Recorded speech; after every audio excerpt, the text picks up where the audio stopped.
he saved a child's life and got arrested for it the same night. It was supposed to be a peaceful day. Sergeant Daniel Brooks had finally received 2 weeks of leave after months of deployment overseas. No gunfire, no orders, just home. He stepped off the bus into his quiet hometown in Ohio, carrying nothing but a small duffel bag and a tired smile. The streets felt different after war. Slower, calmer, safer. He started walking home. Just a few blocks away from his house, something happened that would change everything. A loud scream echoed from above. Daniel looked up. A small boy, no older than 8, slipped from a second-floor balcony while trying to reach a toy. Stuck on the railing, the child lost balance and fell straight toward the pavement. Without thinking, Daniel dropped his bag and ran. He dove forward and tried to catch the boy. He couldn't fully stop the fall, but he broke most of the impact with his own body. The boy hit Daniel's shoulder and rolled to the ground. He was crying, breathing fast, but alive. Daniel immediately checked him for injuries, like he'd done countless times in the field. "Hey, buddy, stay with me. You're okay," he said calmly. He called 911. Within minutes, an ambulance arrived.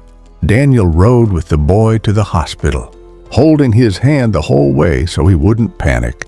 But when they reached the hospital, everything turned. The boy's mother rushed in, terrified and emotional.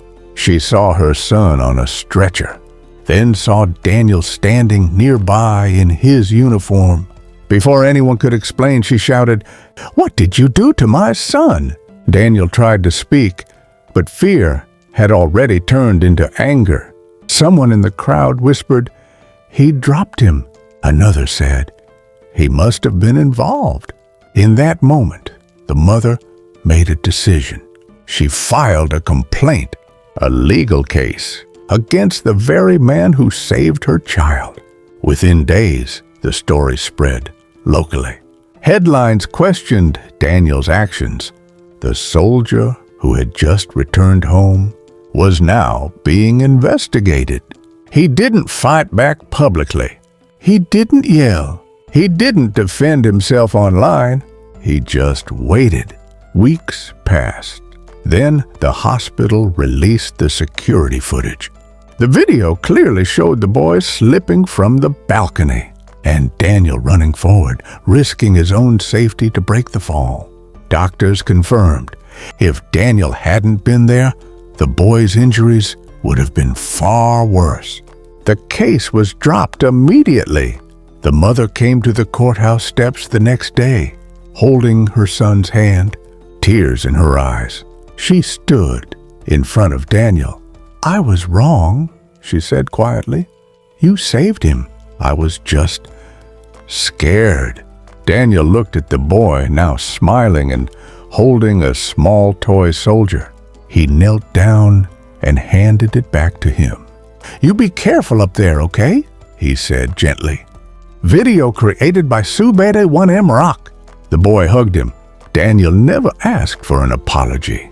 He never asked for recognition, because soldiers don't help people for credit. They do it because it's who they are. That night, Daniel finally walked home again. Same street, same town, but this time surrounded by neighbors who now knew the truth. Sometimes doing the right thing comes with a price, but real heroes don't stop doing good, even when the world misunderstands them. And even off duty, a soldier never stops protecting others.